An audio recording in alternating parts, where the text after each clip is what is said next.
Welcome, everybody. Welcome, Eric. Welcome, James. Welcome, Anu Drew. You're going to have to help me with your name. Sorry about that. But welcome. Hey, good to see you. You may call me Ani. Ani, okay. I'll work on that for now. Welcome, Ani. So this is Career Lab Wednesday. We are here every Wednesday from noon to 1 to help you with your career, whether you are at the beginning in your career interviewing, or you've been in a job for many years, but you're wanting to level up, wanting help with supporting your boss, manager, or maybe pandemic happened and your business has totally changed and now you're going out in a totally new direction. We are here to help you with wherever you're at. We've been having, we have topics and we build on those every week. We've been talking about powerful questions to ask, whether you're the interviewer or being interviewed. And last week we got into how to talk about yourself. That's this question specifically, tell me about yourself. Lots of people were like, oh geez, I hate that question. And so we were looking at that in terms of how do you do that in a 30-second elevator pitch? How do you do that when it's a higher level conversation where when somebody says, tell me about yourself, you might be expected to talk for 5 to 10 minutes, like to actually really give your story and have them understand you in that kind of way. So it depends on the context, how you answer that question. Anyway, so it's a quick recap from last week. That led us into personality styles, personality assessments. So that's our topic this week. I want to name again though, that our primary job is to serve you with whatever questions you have. So if it's not on topic, don't worry about it. Ask it, we'll bring it in. Everybody who is viewing this through LinkedIn Live and who are on the Zoom benefit from your questions. So we really appreciate you bringing your questions in. Lots of people have your questions. So I wanted to set that context. I'll circle back around and say this again at different periods, as I know we have people coming in and out of LinkedIn Live. The other thing to name is, if possible, jump in the Zoom here. Like Ani, like James, like Eric, that really helps if you can engage with us directly. That's the way you'll get the most benefit. If you can't do that, totally get it. You are welcome to type your questions into the comment section in LinkedIn Live. Jane Coletto will get those over to us and we'll do our best to get to your questions. So all that being said, I do want to welcome Dr. Gordon Medlock, who many of you know, an expert in coaching and career and really helping people find their purpose in their career. And our special guest, Scott Halderson, who some of you might be familiar with, who's joined in a few times previously, who does a lot of work with the DISC personality assessment. And so we thought it would be fun to have Scott in here today as we talk about personality assessments and how you can use that to talk about yourself. We might get into some style shifting later, but we'll see about that. So all that being said, Ani, Eric, James, would love your questions. We're going to just start talking, but as soon as you have a question, please type it into the chat or come off mute and jump in. So welcome again, everybody. I kind of want to just pick up where we were right before noon, as we were talking about, Scott, you were sharing about how with the question, tell me about yourself, that a lot of times people think they need to go into an interview and assess everybody in that interview and then try to respond in a way that's going to, look good. And you were saying that's not been your experience, that it's actually more helpful to kind of know what your gifts are, know who you are, and be able to talk about that. So I'd love to hear your response and anything that you want to add there. Yeah, absolutely. Thank you so much. That was an interesting conversation as we were just getting started. Just in that, what do you know? How do you know what to say? So a lot of people will read the room, they'll be reading nonverbals, they'll be trying to pick up any indication if what they're, putting down is having an attraction or if they need to redirect. So we know just from disc behavior that anytime that we're in an adaptive state where we're being looked at and we're trying to be something that they want us to be and less of ourselves, we've got a 2-hour time limit in a day for that, like all day. And then we'll be exhausted. So even getting ready for the interview, I think that clock's ticking because you're trying to anticipate. If they say this to me, my star story is this, I'm running through a forest, you know. So I loved what you were talking about with that. And I would say faking it till you make it means you'll go on a lot more interviews trying to find your fit versus communicating who you are and discovering if they are a good fit for you too. And I think that's important. You can qualify yourself by having great questions, and you owe it to yourself and your family. Because if you get in a situation and you work for a company where you didn't ask the right things about culture or something important to you, there goes the family vacation, you know, that they were counting on, or however that goes. But anyway, yes, thank you. Thank you, Scott. Totally. And that's one of the key pieces of our work at Wright Foundation. It is this both and of the more that I know myself, the more I'm able to be effective with other people. And if I'm only trying to respond, I mean, I get it if when I've interviewed somebody and they just come in and they start listing off their accomplishments, they got about 3 seconds before I'm not paying attention anymore. And so there's a way of being able to be in rapport with, which takes a sense of self. And that's a lot of what we work on, is getting to know myself, getting to know my gifts. And then at a certain point, it can be helpful to be able to read a room and say, oh, you know, that person looks concerned. What does that mean to me? Oh, maybe I'm going to ask them a question to find out more information, as opposed to, oh, I'm going to try to say the right thing to please that person, because we don't even have enough data at that point. So one of the things what I like what you were saying, Scott, is in that interview process is asking questions and remembering that you who are interviewing are in the driver's seat, that your job is also to be interviewing. So George Donald, I'm thinking it'd be good to get some, let's hear where people are at today. Okay, so what's landing for you guys, and what questions might you have to explore this or other topics that are on your mind? So who'd like to share? Yes, James, Eric, Ani, I'd love to hear your thoughts and questions. So for me, if it's about talking about myself, I've always struggled to consolidate that into a crisp message, or like we say, an elevator pitch. I've been working for 16 years. I've had analytics experience for 12 years and leader for 8. I've had teams in 3 continents. I've moved across the globe from India to US and stopping in Europe in between. So, there's always this thing about what's relevant to talk about, because obviously when I'm talking to a person, I know the role, I've studied about it, and this is me interviewing. So I've studied about it and I will do my homework to only talk about relevant things.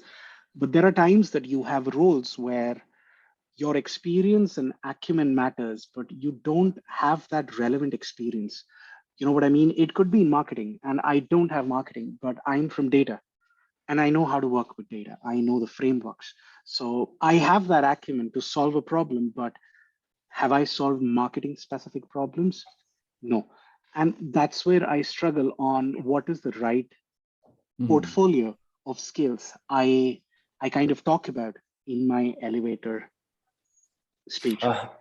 Fantastic. So you're now, are you in a marketing or a role? I'm in product analytics, but I deal with marketing now. Okay. Also. Gotcha. So you're actually developing some marketing experience now in your current role, which is great. Yeah. So I'd like to answer your question, Ani. I'd like to at least speak to that because I think it's a great question. And one of my sense about job interviewing is when they're asking you a question, on the back of your mind, you got to think, well, what's the question behind the question? You know, why do they want to know about me? Well, there are really two things. They want to know, do you have the relevant experience for that job? And are you the person we want to spend 8 hours a day for the next 10 or 15 years being with? And are you going to be fun to be with and enjoyable? And will you be the kind of person I want to spend time with? So you've got both of those questions, but they can't ask that directly. They can't say, so Ani, are you the kind of guy I want to be with for 10, 15 years? So, but those are the questions you're actually answering. So the part about focusing on what's the relevant experience for the job is kind of clear, right? You got to be always knowing that that's really the question you're answering. You're bringing in the material, but you're also bringing in you as the person you are, and for them to get to know you a little bit. So to make connections with them as you're speaking, share a little bit about yourself as a person, things that you enjoy as you're talking about your experiences that you've had that have been enjoyable, or things that you felt like you've made important relationships that you've really built over time, or something that you found really nourishing about the job you were in. So they get a little bit of flavor of who you are as a person and what you want in terms of relationship as well. And I think that's the kind of thing you can practice with your friends, practice interviewing with that, just to how you're coming across and just get feedback from them. And it's just, the more you practice it, the better you'll be at it. But those are the two questions you got in the back of your mind. Does that make sense? How does that fit? It does. Yeah. It does. Thanks. And one more thing I wanted to share is when I'm interviewing, Gordon, I'm one of those people who would ask that directly, like, not how are you as a person, but I would say, can you share any examples of something you've learned voluntarily, and how have you applied that back? Because to me, especially in analytics, curiosity and grit are the two things that I value the most. I have applied it to myself. I've fostered it in my team, and I can share good examples of growth over, a 10-year career span. But when you come to the other side of the table, these are the things that sometimes it's very difficult to evaluate because it's a traditional problem, right? You can't meet somebody for 1 hour or 30 minutes and, really decide. There's a leap of faith, but that also means you have to structure your questions. So I notoriously don't ask the questions I've been asked to ask, because if I am going to work with that person, I really want to know that how are you with learning, and do you give up easily? Do you not? Again, a growth mindset, great curiosity, because to me that leads to learning. Learning leads to awareness. Awareness leads to curiosity, and it's a loop. It's a productive. I love it. You just answered your own question. That's exactly it. Nice move. By opening and look through the lens of learning. Tell me about what you're learning on the job. You get at those kind of things. Nice job with that. Yeah, I think that's really right on. Fantastic. Thank you, Ani. Ani, is there any more questions that you have around? No, it was more about, asking Gordon and this group about, what would be the right approach to have that elevator speech, because unfortunately, there's no one size fits all. It really has to be from company and the job. And in my experience, also the person. So if I'm talking with a C-level executive like a CTO or a CEO, I really need to keep it short, because my key takeaways from that needs to stand out from 3 or 4 sentences. But let's say if I'm talking with a hiring manager who might be a director or a vice president, I might just elaborate a bit, because again, have been doing this for a while, interviewing people for my team. It also depends from industry to industry. So when you're coming from something like an insurance or banking, there are some things that might not make sense when I'm interviewing in a tech industry, and vice versa. We use agile almost in tech industry as a word, but we assume the other person understands. So that's a balance. I think I have to learn on how to strike on with the audience, my interviewer also in mind when I am interviewing. That do I shorten it? Do I keep it medium? Ani, it sounds like your intuitions are really good. You've got some experience with this. You've been on both sides of the table. I think a lot of it is just trusting your own judgment on that. I just get a sense that you have a sense of what needs to be included, what context do I need to address, and you can be reading. If you don't want to be, there's a kind of balance between how much you're talking versus how much are they talking, right? So at a certain point, you get a sense, okay, I've said enough. I'd like to hear your response, and just kind of sensing that you don't want to be spending all the time talking, because then what they leave a lot of time is, did they feel that they got expressed? Did they feel that you understood them? They're really thinking about those things as the interviewers. So you want them to feel good about themselves as they're finishing the process and they're getting expressed what they need to. So, but I think you're in good shape. I think you're ready to teach this, frankly, as well. So I'm not worried about you right now. Right on. And I was just noticing, Ani, I was checking out your LinkedIn. Congrats on your new role. It looks like you recently became senior manager in April. So nice going. Thank you. So I've been with Groupon for about 8 years now, and that was a role. So I interviewed from September to I think Jan. And Groupon is just my second company in 16 years. So I had no clue what was relevant today, is because honestly, I've only interviewed twice in my life. So it was an uphill battle. That's where whatever I'm talking about, right? I researched, I did mock interviews, and I read a lot. I started picking up things that, I've learned from books, and how can I apply that? Because this was the time to test my own learning and really find out. If I don't get a job, great. But I wanted to find out what I learned, what I know, how relevant that is in today's job market. So it was a very valuable experience on, how has that shifted from when I last interviewed, probably in 2014, right? So it was a great learning. But thank you, George. You're welcome, Ani. And I want to make sure that, as you joined in today, that you get everything that you were looking for. So let us know if you have any more thoughts or questions. I will. Well, fantastic. I want to say hello, welcome, Shinar. Welcome. Good to have you joining in. So this is Career Lab Wednesday. We're here every Wednesday from noon to 1 p.m. Central. Our job is to help you in your career, whether you're interviewing, whether you're working with a boss wanting to support your team better. Any questions that you have career related, bring them in and we will do our best to serve you. You can do that by jumping in on Zoom, or if you're unable to jump in on the Zoom link, you can type your questions in to the comments section and Jane Coletta will get those questions over to us. So I'd like to open up the floor to everybody. How can we serve you? I'm curious, James, to hear how you're doing as well. You've been joining our calls a little bit. I want to know how you're doing and if you're showing some direction. And so do jump in. I'd love to hear from you at some point here quickly. So.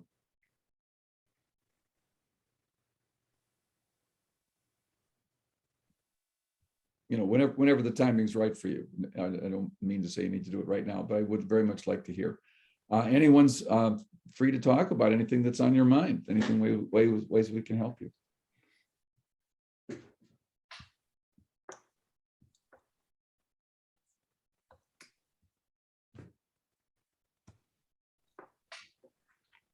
Well, George Donald and Scott, looks like we have a conversation here that Eric. We might as well continue this one. Eric, welcome. Oh, there he is. Okay. Oh, there's Eric. Okay. How's it been going, Eric? It's been going. We'll just very busy. Just seems like everything's the saying, when it rains it pours. That's kind of what it feels like right now, at least work wise. So and are you, Eric, are you in a position where you're looking at advancing in your role, or are you looking for other opportunities, or what's your situation at this point? Just because of the compensation package I took with my current role, I am staying with it for at least another 12-ish or so months before I'd even really think about moving up or advancing. And even in general, I try to wait until kind of a year and a half or so, depending, before I start thinking about advancing internally with the company anyway.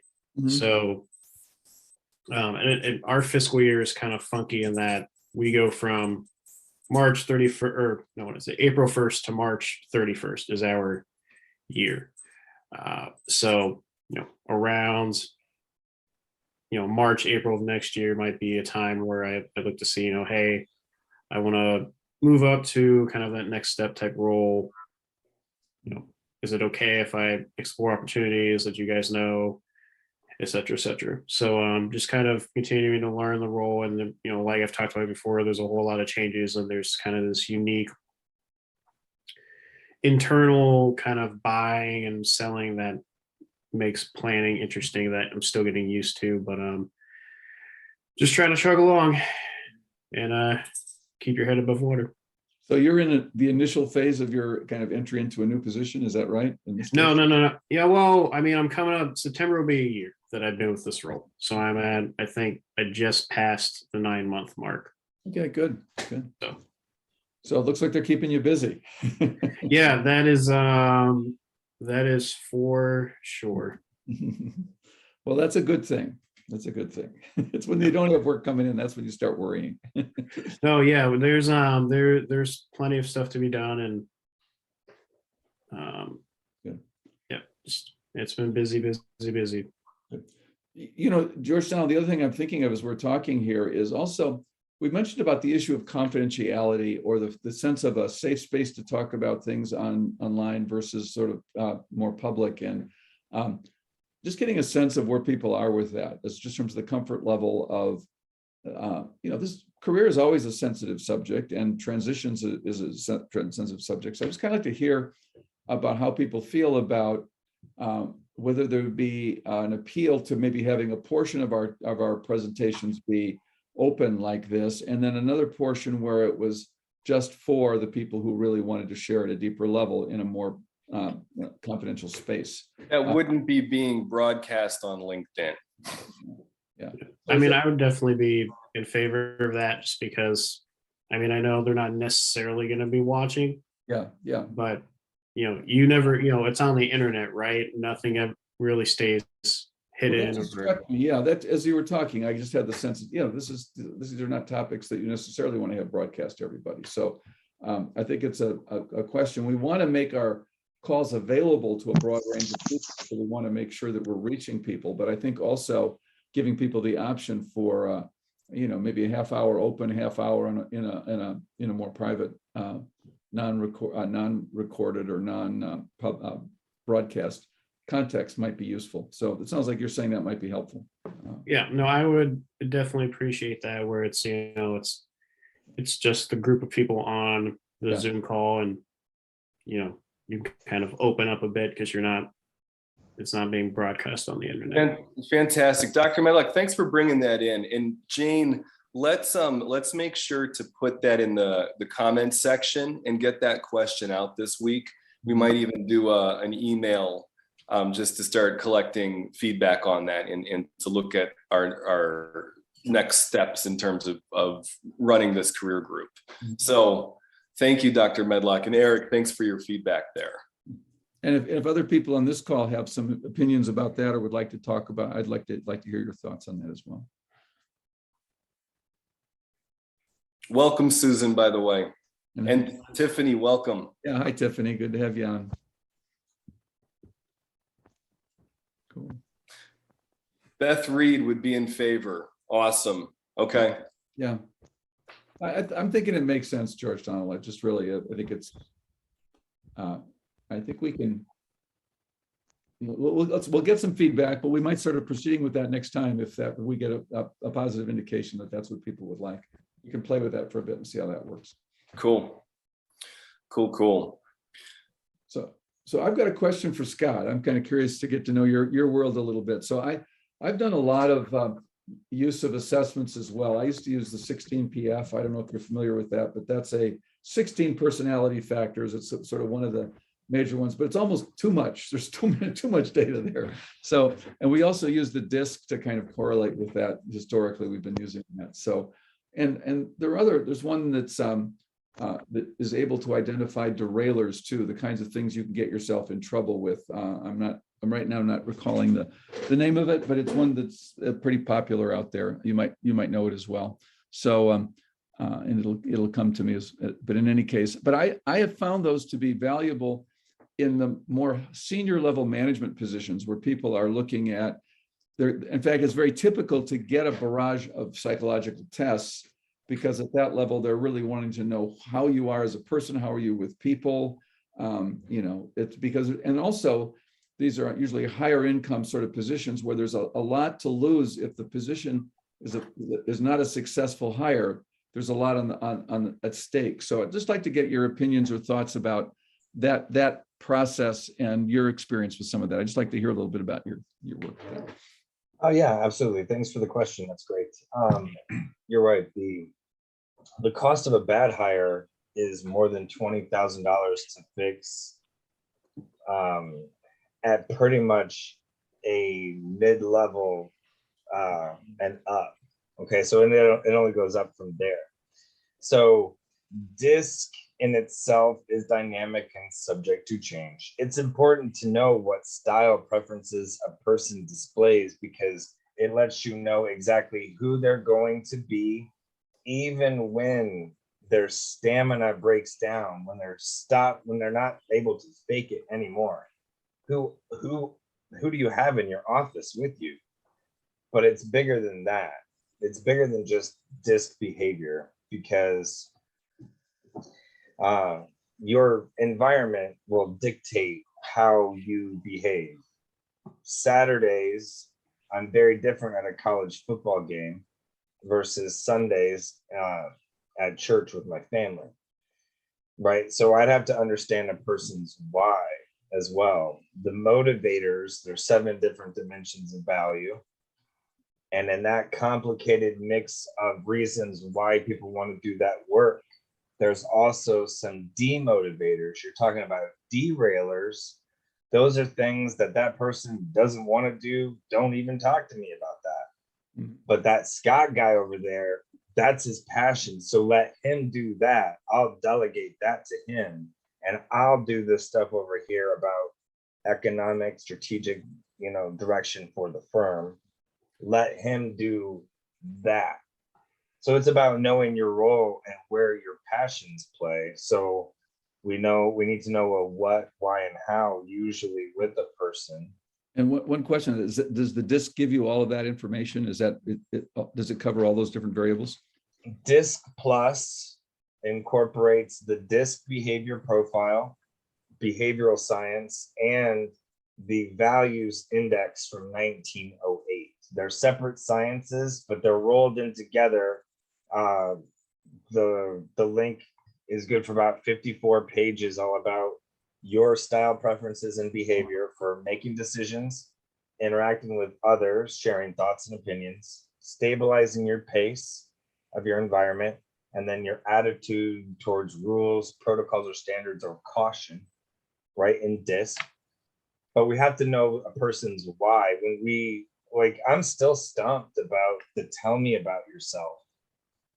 I am, because at what part would you like to know? I'm a profiler, right? So I know my values, and I know what I don't want to do, but because that's different for everyone, at a high level with executives, you have to know exactly what they should do and what they should delegate, because they need people to delegate to that should complement them, mm-hmm. right? They need a support staff and a team to implement this vision. We usually want to know, you're usually talking about a triple master. Then a triple master is someone, when interacting with the outside world, with the attribute index, which is from 1973, it's a Nobel Prize nominee.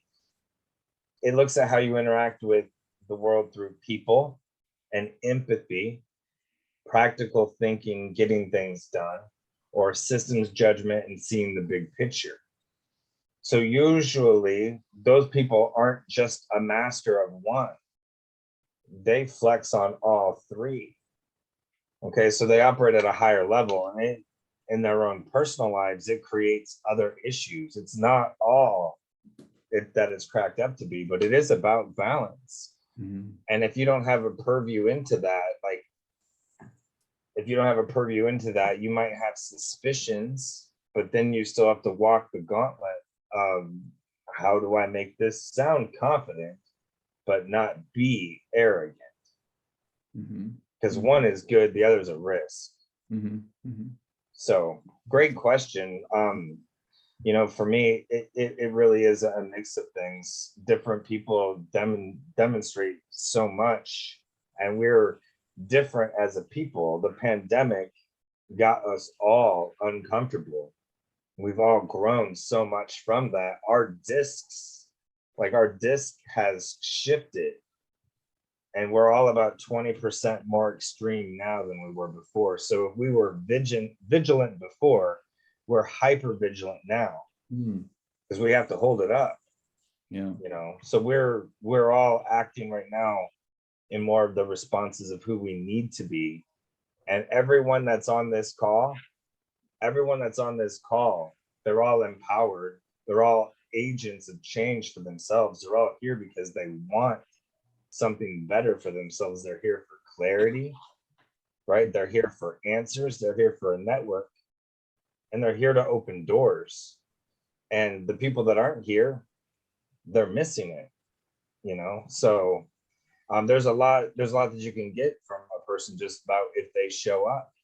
Mhm. So same thing with the interview. Like I hope they show up 15 minutes early, right? So that they can get that chance to calm themselves. And I always tried to read the room, when I was interviewing, but I was also like, I like to play poker, so, they say in poker, like, if you show up and you can't tell who the mark is, it's you.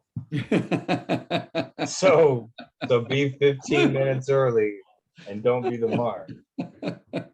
Pardon me. So you totally understand why I don't play more poker.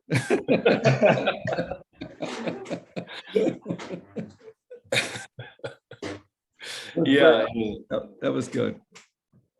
So, yeah, I think that the other thing I like about what you've said is it's also useful from the interviewee's perspective when you're looking for a job to kind of know yourself well. I think the more you have that, and George Donald, you've been saying this as well too, the more knowledge we have of who we are, what we're good at, what our skills are, what our deficits, and also I love the emphasis on our history as learners, not just as performers, but what are you learning in the process? How are you learning and growing? That's a much more interesting conversation. The other one tends to be a kind of list of all these things I'm supposedly great at, but it makes you wonder, well, yeah, but so what are your deficits or what are you struggling with? Whereas the learning conversation is a process conversation about what you handled and what you've got. So, and I think, Scott, the way you answered that earlier about it gets at questions like grit and curiosity better than just the list of accomplishments. You need them both. I'm not saying not have your list of accomplishments because that's really your skill set, but your skill as a learner and the demonstration of how quickly you learn, how you build relationships in the process, level of satisfaction, accomplishment, all that kind of factors in there too. So, and the other thing, I guess the other thing I want to say, George, when I'm just kind of ripping on this is interviewing and networking. I'm going to emphasize network. Networking can be tons of fun. And people resist it because they find it, oh my gosh, I don't have to go out and meet these people. I don't know what to say, or I don't want to make these calls. I personally find myself up against that quite a bit when I've got a lot else to do. Do I have time for this? But the truth is, networking is a wonderfully exciting experience. You're developing, you're growing, you're learning, you're sharing yourself more deeply. And I've seen people who absolutely hated it when they started. I remember one woman who was an attorney who was sad when she got a job because it meant she had to stop networking. So, it can be a lot of fun. And I just encourage each of us in our careers to be networking all the time, not just in the sense of strategically for advantage, but building the network and connections that have you as a net giver for the most part in your community, but also as someone who can also get support when you need it at critical times. So it's just a real important part of the approach that we use here. So. Totally. I just ran and got this book when you started talking about this. I just started reading how the body knows its mind. Ooh, I like that, George Donald. Tell me about that one. And so Scott and I were talking about this a little earlier. And she starts off the whole thing, the whole book around, she's interviewing at different colleges, different universities, and that she found that when she did something beforehand, like go for a run, her first thought was, why would I do that before an interview? Like that's like an extra time. But then as she's, I mean, this is her work, is noticing how the body interacts with the world and what that does with the mind. It's like, oh my goodness, now I am that much more aware because I've now been in my body. I have to be aware of the roots on the ground and not falling and all this stuff. And so I'm going in prepped in a fantastic way into the interview. And then Scott, you're talking about playing poker. And I was like, oh, I could picture you playing poker before an interview just so that you're prepping yourself so that you're in the kind of natural state that you want to be in going into a place.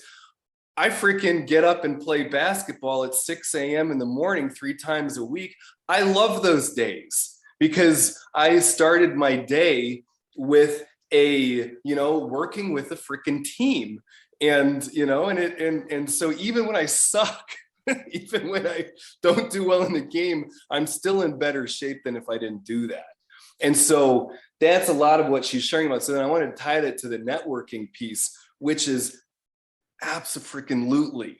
And Gordon, you and I just know this from years of doing this and rights research around this, which is when you're in the job process. And Scott, you mentioned this, and Ani, you referenced this, is just getting out and having a lot of activity, networking conversations, lots of interview for a job, even if you don't want it, just so that you're in the space of interviewing. So you're learning more about yourself, you're learning more about the world. That can be so freaking helpful. And so I wanted to bring that in. I just got excited because I started reading that book recently and was like, oh, this is totally true.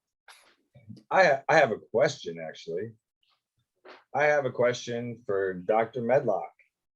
It sounds like you're talking about the strength and power of networking is that the only jobs that even get posted or listed are the leftovers that couldn't be filled by someone's network.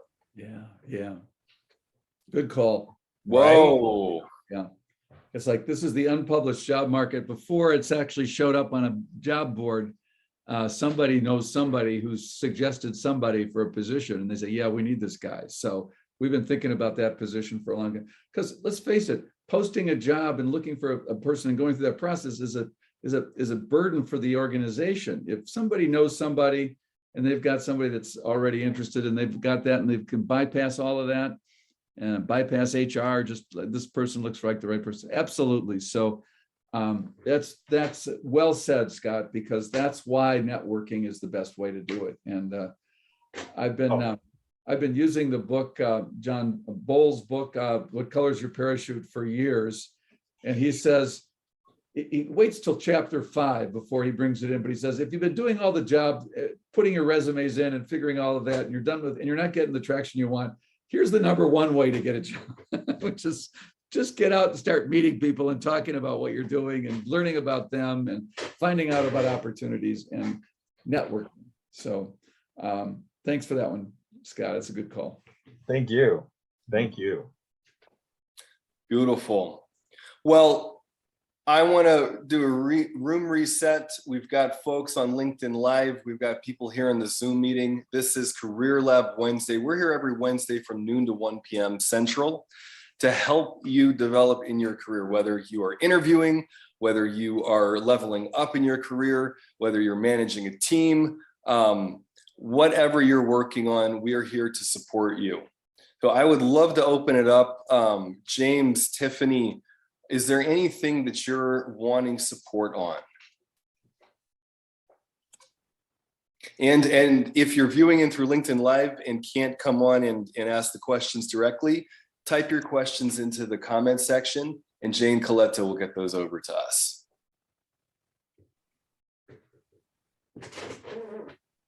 Okay.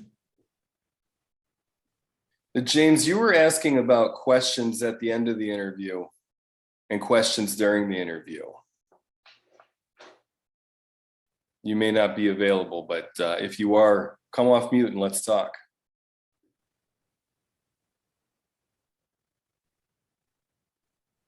All right. Well, we may be at a point where, you know, our next step may be, Reading. hey, James. So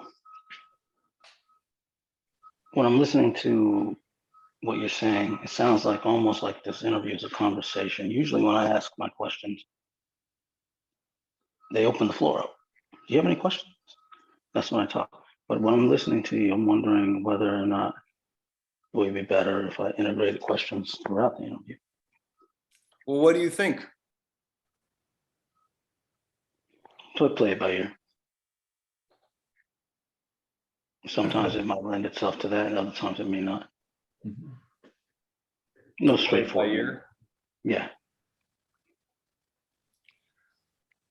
I would say to even go for asking questions to learn a new skill, especially if we're taking the approach that we're interviewing and having more conversations than we need to be. Like, it's not just this one job. I'm gonna be interviewing at many places. James, I would say that you should purposefully ask questions during the interview to develop that skill. Because if we just play it by ear, sometimes just playing it by ear can be an excuse to not do something uncomfortable. So I would have you actually lean in and during the interviews, ask questions. And if they say, oh, we'll get to your questions at the end, fine, no big deal. But that also gives you feedback too, that it might be a pretty rigid place. I just want to back that up. I just want to say to James that I would gauge interest that someone would have in the opportunity based on the number and the quality of their questions. If it was a well thought question, they may win me over because it's like, oh wow, I had not thought of that. Wow, when can you start? So, and your comment about playing it by ear, it concerns me because if you play it by ear in the moment, you won't have time. They'll watch you fish for the best question that you can come up with. When I go into an interview, like I have it all written down, I've got 10 of my best questions. They may answer some of them. I'll knock them off my list as they do, but they'll never buy me as being interested or qualified if I don't have any questions that show I'm a master of this work and I want to know, is it safe to get on your side over there? Do you have quality control in place that prevents these issues with the SEC that I'm used to over here? Just any level of preparation shows commitment. And I like great questions better than I like qualifiers, because people that overly qualify themselves, they concern me, right? But a great question, it's like in basketball, like George is talking about. If you put the ball in their court, you put the pressure on them to come up with a great answer. And then you're just sitting back, you're not roasting. They're all looking at the person that's answering the question. It takes heat off of you, and it's a dance. That interview is really a dance to see, can we get along with you and spend more time with you than we do our children? Because that's what it comes down to. Can we dance with you? Good point. Beautifully said. Nice job. I want to clarify, you made a distinction between the idea of the good questions versus qualifiers. Can you say a little bit about qualifiers and what you mean by that and what, why they're less useful? Oh, well, okay. So there's a gentleman that works in the same space, in the same capacity as me. He's in the Santa Fe area, so he's in a different part of the country. But when he introduced himself to me, like I can see his initials after his name and all the stuff. When he tells me that he's helped like 642 people do X since he started whatever, then I question, why were you insecure enough to keep counting after 100 or 200 or 300 or 400 or 500? Why do you tell that to every person you meet? Because if you do, it makes me think you're insecure.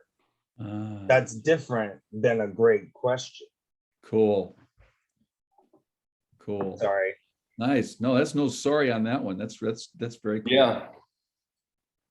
Great. And then thank you. And we're getting a question from Tiffany. What if you didn't have enough time to ask all the questions you want to ask in the interview? I don't know. What do we do about that? Ask to come back again for a follow-up interview. Yeah, that's what I'm thinking too. It's like, oh my gosh, I got so many questions I want to ask you guys, and we're out of time. Can we set up another time? I want to get to know you guys as well as I can because it's a big choice. You know. That's awesome. Cool. And then we've got Rihanna Boyer.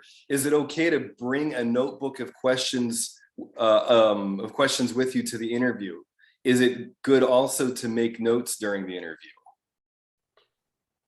I say yes. Mhm. I say Scott, yes. anything you want to add? It shows commitment and excellence.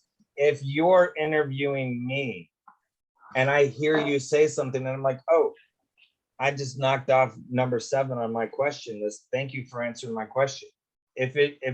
Does it look like I'm prepared if I have great questions and if I'm engaged with that list to make sure, like, so I have goals that a person will know if they're in or if they're out. Same thing for me. And when that person shows that they're committed and asking questions, it lets me know that's how they're going to attack their normal work, solving problems, working with clients, and trying to get that job is just like trying to get that job done. So yes, please take a notebook and let them show that you're engaged. Nice. Absolutely. Letting them show one of the systems that you use at work, which is a notebook. Yeah. Is that Great Tiffany's question, Rihanna. Well, that was Rihanna's. Okay. Tiffany, saw your face for a minute. Good to see you. Hey, any follow-up that you want with the questions during the interviews? Yes, actually, I had an interview yesterday. Hmm. I didn't know what the time length was, but I guess it was a 30 minutes one. And I did ask a couple of questions, but I had some more too. And I think that was like the first round of interviews. So they were like saying they were going to, do some more and then have it was a Zoom one, then they'll have an in-person and then this other process. Because that was one of the questions I asked, like, when will this position begin and so forth. But then at the end, they did say that if I have any other questions, one of the lead people said I could email them. So I was considering emailing some of the questions. But I like the idea to, just maybe to say, hey, can we have another follow-up conversation? Just to learn some more about what they're expecting in this particular job. Yeah. Nice. And on that one, I would say if they'd already said, go ahead and email one, I would email them and say, I'd love to have an opportunity to talk with you about these. I've got a couple other questions as well. Can we set up a time? So you want to meet them on their terms, but at the same time, show your interest in wanting to engage. So. Yeah, I really like your engagement with the energy, Tiffany. Like James had said, playing it by ear and listening to that energy, I think is key for engagement. And when you feel like the conversation went well, though, it's like you both want to have more of it. So thank you. Thank you. sometimes, and also my feeling from the interview is that maybe I thought I brought too much energy into it. Which was, I don't know if that's such a thing, but I guess it depends on the people. It was a bunch of people, I don't know, like 7 or 8 people.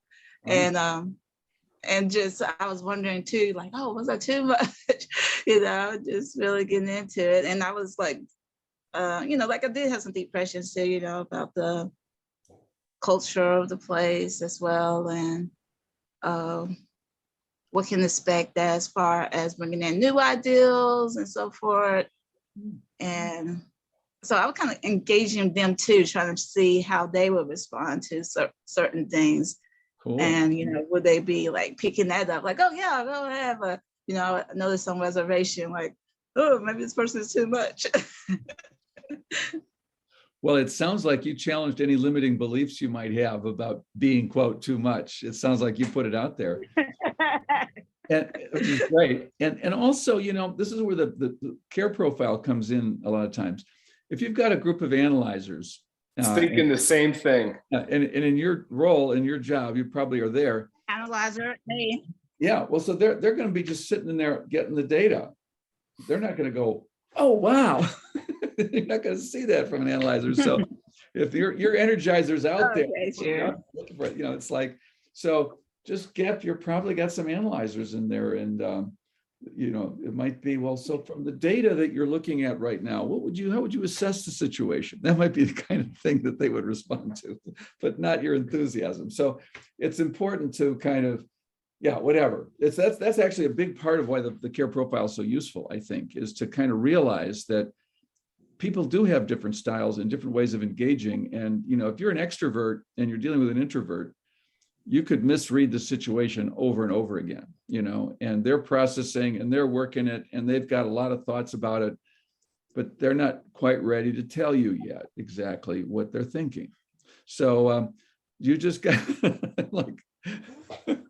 Totally. When I learned that analyzers like data, like they eat it for breakfast, and that it's not like questions from analyzers are not indictments of me as a human being, that really helped, because now when people are asking me more and more questions, I can sit back and say, oh, good, they're interested, instead of, oh, they're trying to pick me apart and point out everything wrong with me, which is what was going on internally. For me, was like, and I'm just like, oh God, get me out of here now. This is so painful. But now it's like, oh, okay. Hey, this means that they want to know more. And my job right now is just to sit here and be present with how uncomfortable I am as I answer the questions as best as I can. And then even better, get them to another analyzer who's going to really dig in on the questions. And so, yeah. Thank you, Jane. Thanks for throwing that care personality assessment in there. Yeah. Okay, sure. And I see how that too. Not assuming, because I'm an analyzer too. So I don't often show my emotions historically, but now I'm channeling more of a hidden energizer that I didn't even know existed. I'm just showing in different ways. I'll tell you, your energizer looks good. I think it's nice. I think it's a nice warmth and way of connecting. So I like you stretching. That's, analyzer and energizer are like opposites on the care. That's range. That's the shifting that the idea is to be able to access all those spaces in yourself and become more whole. The same with the Myers-Briggs. It's the idea is really, it's not like we're just a type. We're learning how to stretch into those different parts as well. So I welcome your energizer. I think it's a useful side to be expressing. Thank you. Yes, I guess it goes back to being flexible and like reading the room, trying to match their energy, maybe too. I don't know. My intent was to be myself. So that's what I wanted to do. When I heard you were being yourself, and I thought, oh my God, was that too much? That's Nah, so I don't apologize for that. Nah, bring myself. Thank you. Well, good luck with all that. Yeah, nice going, Tiffany.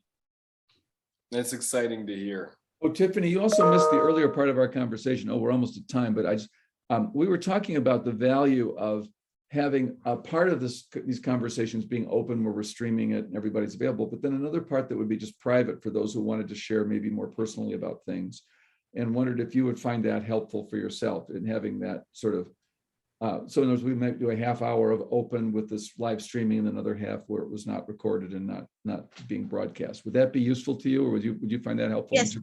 Yes, I heard you talk about that. Yes, it will be. Okay, good. I just wanted to check that. Thanks. Cool. Okay. Thank you.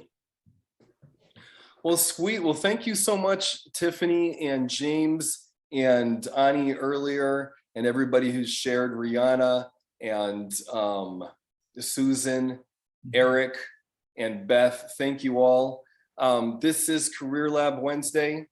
We're here. What have we got cooking here, GD? What's coming up? Do we have anything on the any weekend or night, evening kind of events that might be? We just had the More Life training. Yay!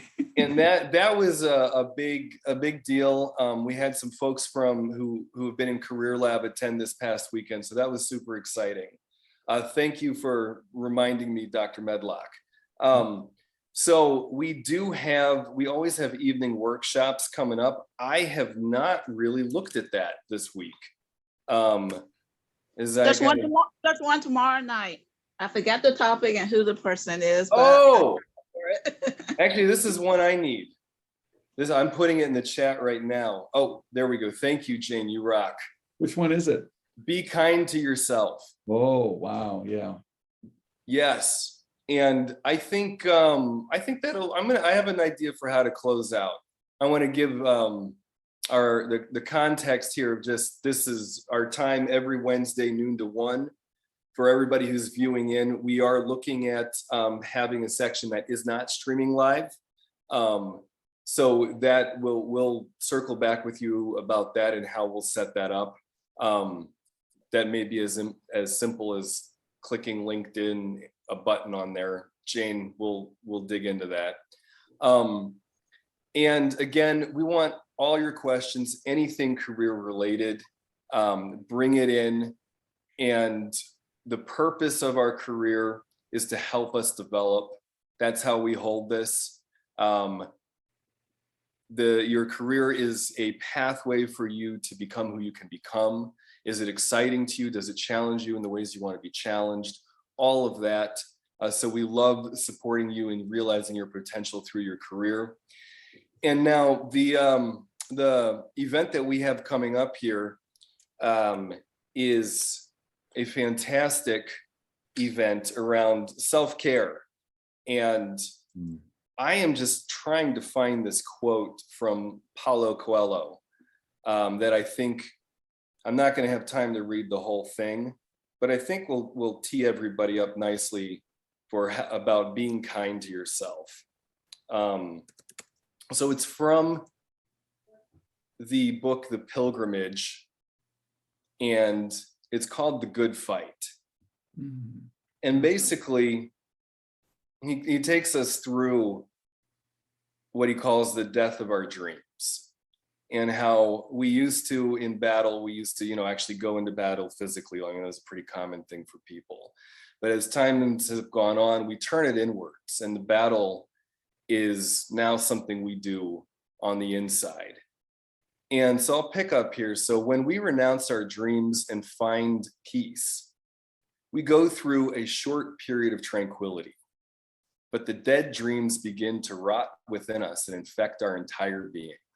We become cruel to those around us, and then we begin to direct this cruelty against ourselves. What we sought to avoid in combat, disappointment, defeat, think challenges in the workplace, new exciting career opportunities, what we sought to avoid in battle, come upon us because of our cowardice. And one day the dead, spoiled dreams make it difficult to breathe, and we actually seek death. It's death that frees us from our certainties, from our work, and from our terrible peace on that Sunday afternoon. You too have to learn how to fight the good fight. The only way we can rescue our dreams is by being generous with ourselves. Any attempt to inflict self-punishment, no matter how subtle it may be, should be dealt with rigorously. So that's just a snippet of what Dr. Judith Wright will be getting into on how to be kind to yourself. It's not just taking a vacation. It's not just taking it easy on yourself. It's more complicated than that, but totally doable and a beautiful thing. So hope you can make it then. And until then, thank you again, Scott Hulderson. Thank you, Dr. Gordon Medlock. Thank you, everybody who joined in today. Many blessings, and we'll see you next week.